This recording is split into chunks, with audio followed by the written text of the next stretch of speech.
Bumper ফলনে চলতি মৌসুমে লক্ষ্যমাত্রা ছাড়িয়েছে শেরপুরে পাটের উৎপাদন। এ পর্যন্ত ১,৩০০ হেক্টর জমির পাট কাটা হয়েছে, বিঘা প্রতি ফলন হয়েছে ১০ থেকে ১২ মণ। ফলনে খুশি হলেও স্থির পানির জলাশয় সংকটে বাড়তি খরচে সেচের পানিতে পাটের জাগ দিতে হয়েছে তাদের, যা বাড়িয়েছে ব্যয়। এই অবস্থা লোকসান কাটাতে বাজারে ন্যায্য মূল্য নিশ্চিতের দাবি তাদের। পাট যে দাম দিচ্ছে সরকারে, সে দাম আমাদের পোষায় না। সবকিছুর দাম বেশি, আমরা সরকারে যদি খাল কিছু দিত, সার বীজ দিত, তাহলে আমরা একটু লাভবান হই। জাগ দিতেছি মেশিনের পানি দিয়ে।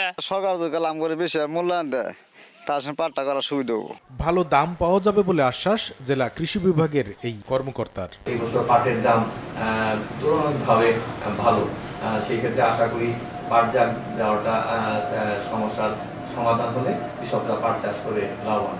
কৃষি বিভাগের তথ্য, চলতি মৌসুমে ১,৮৯৪ হেক্টর জমিতে পাট চাষের লক্ষ্যমাত্রা ধরা হলেও এবার জেলায় চাষ হয়েছে ১,৯১১ হেক্টর জমিতে। পাট উৎপাদন হবে ৬,০২০ টন, যার বাজার মূল্য প্রায় ৭০ কোটি টাকা।